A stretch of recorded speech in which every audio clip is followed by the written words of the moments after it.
Katika kijiji cha Bwiti, upande wa kaskazini mwa Tanzania, ndiko kunapoishi mizizi ya moja ya jamii za kale kabisa za pwani, Wasegeju. Wasegeju ni jamii ambayo historia yake imesahaulika na wengi, lakini ardhi hii ya Bwiti bado inaishikilia kwa nguvu. Hapa ndipo hadithi yao inapoendelea kupumua. Mimi naitwa Omari Badru Machemba Tao. 1941 nimezaliwa. Mimi nilikuwa mzalia wa hapa, maana wazazi wangu walinizaa wakiwa wako hapa washahamia. Kwa karne nyingi Bwiti imekuwa kitovu cha Wasegeju. Simulizi zao zinawataja kama watu waliotoka mbali. Kwanza historia ya Msegeju, sisi tuna damu mbili, mama Mkikuyu, baba Mgala. Hao ndio walioza kabila la Wadaiso. Historia ya Wasegeju na mji wa Bwiti, kwa mimi nilivyopata kwa wazee, ni kwamba Wasegeju ni kabila ambalo lilitoka miaka mingi. Lilitoka, kwa maelezo ya wazee, ni kwamba lilitoka mpakani mwa Kenya na Sudani. Kwa maana walitoka Sudani, wakaingia Kenya, wakaja Tanzania. Kwa hiyo Wasegeju ambao wenyewe wanawaita Wadaiso, sio Wasegeju, wanatumia Wadaiso. Kwa hiyo Wadaiso walipofika Tanzania wakagawana makundi mawili. Kundi la kwanza likaenda maeneo ya pwani, kundi la pili ndo likaja huku maeneo ya bara, ambapo ndo walikuja moja kwa moja mpaka katika eneo hili ambalo kwa sasa linaitwa Bwiti, kijiji cha Bwiti. Tulikuja sisi sasa, tulikimbia waume 9 na mke mmoja na mtoto mmoja. Tulipofika karibu na Nairobi, tulipigana na Masai. Hapo mahali yule mtoto mzee alikuwa na mtoto wake, akamwambia mwanawe Kirao, mpaka leo panaitwa Kirao, karibu na Nairobi, kutoka Sudani karibu na Nairobi. Unaona bwana. Ndio sasa sisi tukaja tukavuka Mombasa, sasa tunakuja tukapita Msambweni, sasa kule mbele yake. Tunatakiwa katuo sisi ni Wadaiso, sio Wasegeju. Sasa tukavuka, lakini kabla tujavuka tulikaa sehemu. Wakakaa sema, jamani, huyu mwanamke tumuweni, atakaye wabibi atapata nini? Mbegu nzuri. Wakamwone mwanamke. Ilikuwa pana mto. Sasa wanataka kuvuka, mvua imenyesha, ndio wakachukua zile nguo kusega juu hivi. Tulipovuka mto Kirurumo tukasega nguo, akaambia wale wasegera juu watu kama vile utani kutani. Mimi naitwa Sera, lakini ukizo senu nipate kuzemonde ambata mtoto mdogo atakuleta nyumbani.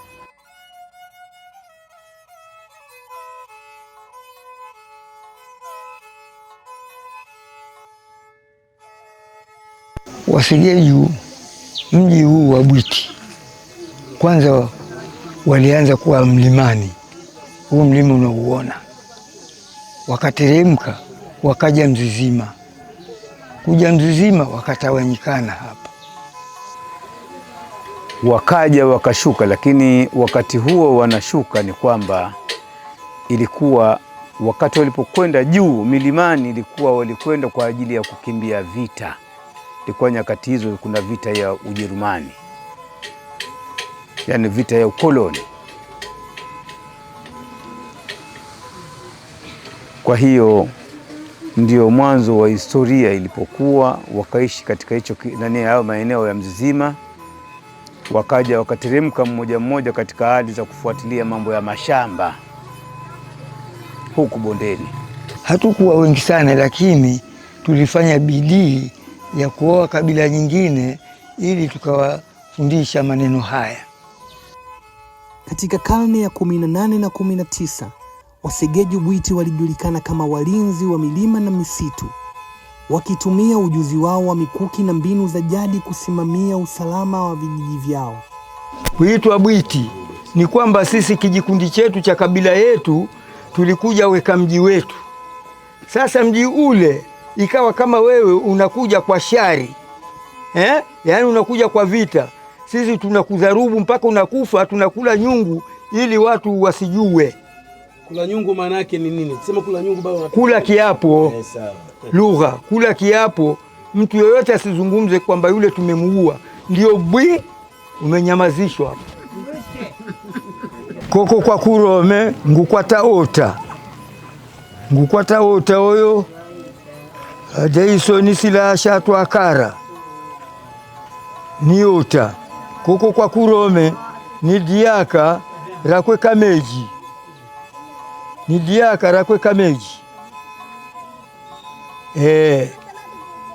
ndio mambo akidaiso asili ukijema lazima ugwe diaka ugwe ota diaka ndiye nirikete meji. Nasema mkono wa kulia nimeshika upinde, mkono wa kushoto nimeshika ili diaka la kutilia mishare. Hili ni diaka la kutilia mishare, yaani silaha ndani mna mshare. Kila jamii na kabila lina mila na tamaduni zake. Ni vipi kwa Wasegeju? Mila kwa sababu tuliziacha siku nyingi mila. Tunazo mila zetu, tunakwenda kwenye majabali kama watoto waumwa, tunasema hivi, twafanya hivi, watoto wanapata nafuu.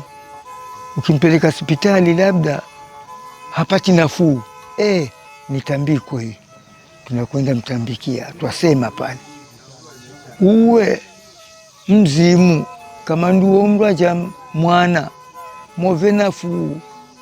Wewe mzimu kama ndiye unamuguza huyu mtoto, twasema umpe uzima. Uwe mzimu kama nduo mraja huyo mwana natikuvoye umove uyima, twakuomba umpe uzima huyu mtoto kama ni wewe mzimu. Au kama hivi mvua zaleta tabu nativoya nduwara, yani twaomba mvua. Nativoya nduwara twaomba mvua. Mababu wa babu zetu, yani kama kusema baba mkuu aliozaa babu, babu aliozaa baba kunizaa mimi, ndio pale. Wasegeju wa Bwiti walikuwa na sanaa ya ufumaji. Ukiri haukutumika kama jambi tu, bali ulitumika kama silaha pamoja na vitu vya kuwasaidia kwenye kazi zao. Nasuka yaani Msegeju asema ngutuma. Hii ukiipiga hii inakeuka nyumba, jiwe lake linapita nyumba juu kwa juu. Keke ni kivengero cha kuvengerera mogi. Ukiacha mogi likoni kama taukwaka nuguwa kaka novengera. Kwa Kiswahili hiki ni kipepeo cha kupepelea moto. Kama umekoka jikoni moto wa uwaki wa upepea hivi. Nyimbo za Wasegeju wa Bwiti zimebeba kumbukumbu za ushindi, maombolezo, mapenzi na heshima kwao. Hapa chini ni baadhi ya nyimbo ambazo zilikuwa zikitumika na mababu. Zumbe chechele akipala mdekene, chwe chwe chwe mdekeni. Zumbe chechele akete kironda, chwe chwe chwe mdekeni. Nganje arumangana hayo hayo arumangana, nganje arumangana hayo hayo. Nyimbo ilikuwa inaonyesha kwamba mfalme alikuwa anapita. Ndani ya kule kupita ni kwamba alikuwa yeye akiwabughudhi watu au akiwaonea watu. Sasa watu wakawa ni sawasawa na mtu kwamba una jambo lako linalojulikana la aibu, lakini limefichwa. Matokeo yake sasa wewe ikawa wawaumbua watu na yale unaoyaona zile aibu zao. Kwa maana hiyo na yeye kwa sababu ana aibu yake alikuwa ana kidonda, lakini alikuwa akakificha. Kwa maana hiyo ndio maana ikabidi watu waimbe sasa kwamba jamani, mchekeni huyo mfalme, sababu huyo mfalme pamoja na sisi kutunyanyasa, lakini na yeye naye ana jambo lake, ana kidonda cha kudumu. Zamani kulikuwa na mambo ya watu kuimbana nyimbo, yaani kuna vyama vilikuwa vya ngoma vya michezo, kazi yao ni kusemana kati ya kundi hili na kundi hili. Wakati tunanyukia pia mwisho hapa ambapo kulikuwa na ngoma kama inaitwa bwaga bwaga, kulikuwa na ngoma inaitwa mlungushi. Hao hawasemani, yani hawapeani ujumbe kwa kupigana wala kwa nini. Wanapeana ujumbe kwa kuimbana. Leo wanaimba hivi kuwasema wale, yani kuwakosoa na tabia hizi na tabia hizi na tabia hizi. Kesho nao hao wanaimba hivi kwa kuwakosoa wale. Amorara wanomwe takwambwa, amorara wanomwe takwambwa, nikitivo mwakabolo nomwe takwambwa, oso unju mwana kamba apale na ruvea vava etu yakamkeje mwakimwaga, nalacha kwara kana tarawa, nalacha kwara va mwana mwakimwaga. Yani alomuua huyo Rawa ni nani? Watu wauliza, maana huyo Rawa ni mfalme. Amorara mfalme, huyo alomuua ni nani? Hasemwi. Alomuua hasemwi. Hasa ambao huyo mfundi ni nani? Atakayeweza kupita hapa kwenda mwamkia Mwakimwaga? Hapa yaani upite na upembe wako hapa ukamkeje Mwakimwaga, atambua akipita tu atapotea, yani atauliwa. Usizungumze neno lilofanyika la siri. Kama ni mtu kashauliwa, lakini wewe usije litoa. Mbori mbori amwera ngundu kwatire mwana nkatinde ngoma kidea dea. Mbori amwera ngundu kwatire mwana nkatinde ngoma kidea dea. Niwe ngwainye sereware, niwe ngwainye sereware, nyaselemani kama tulacha mbona tumbera. Dakame usao soja, dakame msao soja. Mbuzi kamwambia kondoo nishikie mtoto nikacheze ngoma. Sasa yule mbuzi akakataa. Sasa ndo akasema niko peke yangu, mimi sina mwenzangu. Ndo akasema damdamu mtajaza. Yani kusema ni wengwa serewale, yani yuko peke yake hana wenzie, ndo maana mpaka akakosa hata kushika yule mtoto. Angekuwa na wenzie ndo hiyo nao sema pia kukaa peke yako ni vibaya. Matakiwa mkae na wenzenu pamoja. Mweleza Karaija na kwamba mzee Tolimoka. Mbona akili yecho yendaka tu. Tunasema kidaiso bwana. Lugha ya Wasegeju bado inasikika Bwiti, ingawa sauti yake inazidi kufifia.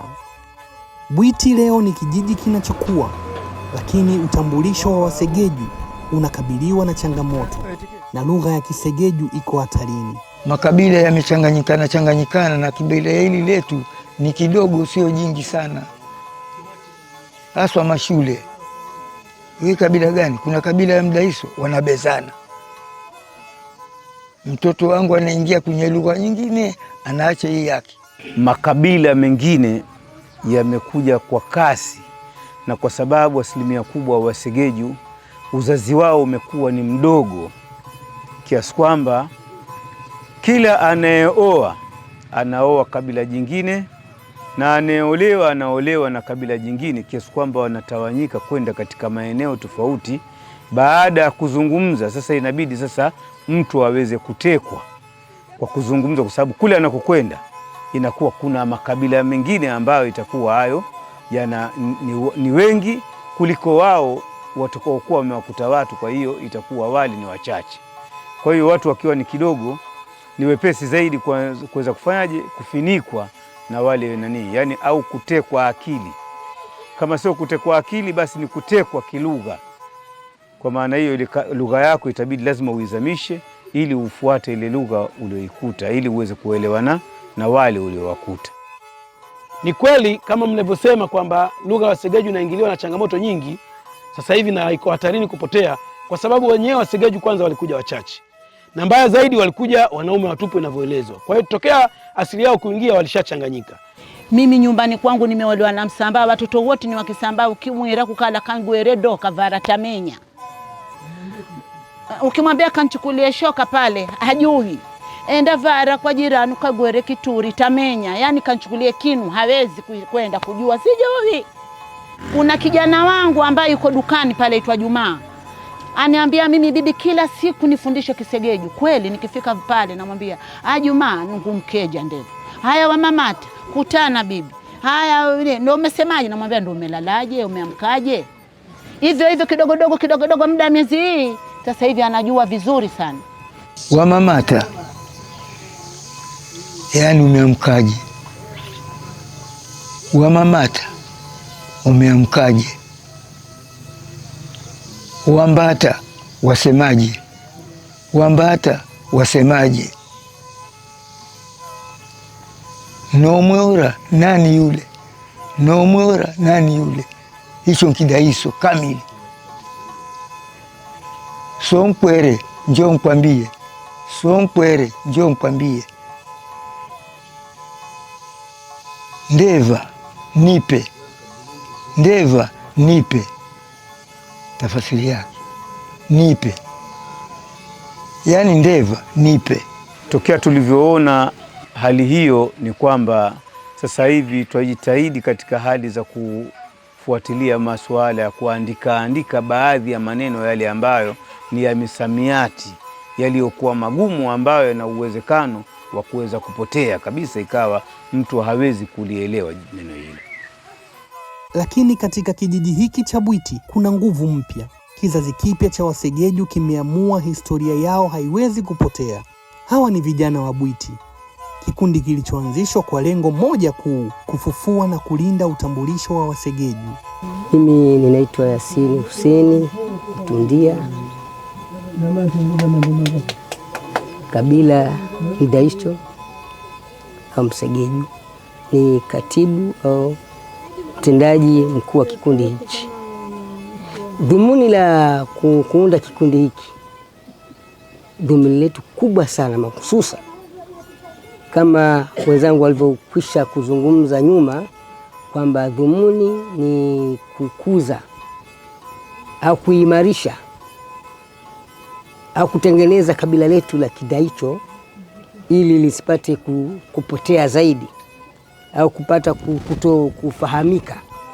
Na ndio maana tumeunda kikundi hiki, kupata watu ambao kwamba ni wadau wadogo, na pili, tungependa sana kama alivyozungumza chamani wangu mwenyekiti, kwamba wadau wakubwa wajitokeze kwa hili, wasapoti kikundi hiki ili kisirudi nyuma kutokana na udhaifu watu wa vijijini kama mnavyoona na mnavyoona wenyewe mpaka sasa hivi. Na pia nashauri kwamba katika hii lugha, ili isirudi nyuma, kupatikane semina ya watu maalum, kwamba sasa tunakwenda kwenye semina maalum ya lugha hii. Tukishapata walimu wasiopungua 2 watatu, tutaanzisha darasa sasa la watoto wa Kisegeju. Tunaambia sasa sio mashuleni wala sio chuoni, kwa sababu ni malugha ni makabila, wataingia makabila tofauti. Lakini tutapanga program kwamba kuna siku maalum, kuna somo la wadaiso watupu, watoto wa Kisegeju watupu watakwenda kufundishwa lugha. Mfano sasa hivi tuna shule yetu hapo medium, si ndio? Wale wao kazi yao kuzungumza English tu, na tumeona faida. Nadhani nyote tumeona faida, tumeona watu wamefaulu sana. Sasa hiyo pia ninashauri kwa wadhamini, ili tupate watu wapate masomo maalum ya Kidaicho. Baada ya hapo pate walimu 2 watatu, tukae sasa tunapanga mipango yetu kila baada ya siku kadhaa, ili watoto wetu hawa sawa, watoto wetu wote tunaanza kufundisha kama vile alifu be au kama vile ABCD tunawafundisha, na imani kuwa wataweza kujua lugha yetu hii ya Kidaicho, haitopotea. Bahati nzuri kuna kikundi kimejiorganize, kimeanzishwa, ambacho kinaitwa Okelani Adaiso Group. Ni jina la kilugha, lakini Kiswahili chake ni Amkeni Kikundi cha Wasegeju. Kwa hiki kikundi kimepanga kuhifadhi mila na tamaduni za Kisegeju, kwa maana kitajihusisha na kutengeneza vitabu, kitajihusisha na kutengeneza video mbalimbali, kitajihusisha na kuhifadhi vitu vya kale, matengenezo ya vitu vya kale na mambo yote yalikuwa yanahusu Wasegeju wa zamani. Kwa hiyo kwa ujumla ni kwamba kikundi kikipata wadau wa kuweza kusapoti kwamba elimu itolewe majumbani, Wasegeju waweze kuzungumza Kisegeju, lakini pia barobaro wanapokuwa maeneo yao mingi wazungumze Kisegeju, lakini pia vitabu vitengenezwe na mambo mengine. Kwa hiyo wadau wakipatikana wakiweza kusapoti kwenye kikundi kama hiki ili kuhifadhi ile kabila, litakuwa ni jambo jema, kwa sababu unajua watu wa vijijini kweli wameanzisha nia nzuri ya kutengeneza kikundi, lakini kuna vitu, kwa mfano utengenezaji wa vitabu, kwanza unataka utaalamu wa kutosha. Sasa wao wanaweza wakatengeneza vitabu vya kawaida, lakini vitabu ili viwe kisheria vina utaratibu wake. Kuna maeneo mengine watakuwa wamefikia, watakuwa ndio ukomo wao. Kwa hiyo ukipata support inaweza kuwasaidia hiyo, lakini pia kuna vifaa kama kompyuta, kuna kamera, kuna photocopy machine na vifaa vingine vingi ambavyo vitaweza kutumika kwenye mambo ya kuandaa hivi vitu. Hivyo vyote vinahitaji fedha na vinahitaji utaalamu. Kwa hiyo unaona hapo kikundi kwamba kinaweza kafanya, lakini kina sehemu kitafikia kwamba hakiwezi kuendelea kwa sababu ya rasilimali fedha na utaalamu. Kwa hiyo ikipata hao wadau mbalimbali wowote wenye nia nzuri kuhakikisha kwamba Wasegeju au lugha la kabila la Wasegeju linaendelea kuwepo, watu wajue, vizazi vinavyokuja vijue Kisegeju, vijue Wasegeju ni nani, kwa hiyo waweze kusapoti hivyo vitu, kwa sababu kama nilivyoeleza, sitaki nirudie maneno kwamba kikundi kama kikundi kwa upeo wao inaweza ikafikia kipindi kwamba hapa wamefikia mwisho, lakini mambo mengine kama nilivyokwisha kusema anahitaji utaalamu. Kwa hiyo tunaomba kwa ujumla, yani mimi nitumie fursa hii kwenye kikundi, tunaomba kama kuna yoyote aliyeguswa na kuona kwamba kabila la Wasegeju liko hatarini kupotea, na lugha yenyewe pia hata wakiwepo mmoja mmoja, hiyo lugha kupotea kabisa, iko hatarini, waweze kutusapoti. Ije tikutana vava daiso na tilasha udaiso oyo wetu uendelee matituwa ije tina mamenye kidaiso, mamenye kila milasha kidaiso inye kama mzeo ngwakusanya avese mamenye utamaduni wetu, lugha yetu itia kwa hara yani avatipata adhamini yetu akukoja eno kabila yetu ya kidaiso tikwatileleani kimenye kidaiso matituwa ije pia mamenye kidaiso, mamenye udaiso uwakoyo jamani, utia kwa hara udaiso wetu maana yetu asharwa monde amenye ni mdaiso inye amenye na kidaiso hapa tikutana onde hapa tavari kabila enge ni adaiso. Katika maeneo mengi ya pwani kabila la Wasegeju limesahaulika, lakini hapa Bwiti hadithi yao bado inaishi, inahitaji tu kusimuliwa tena na tena.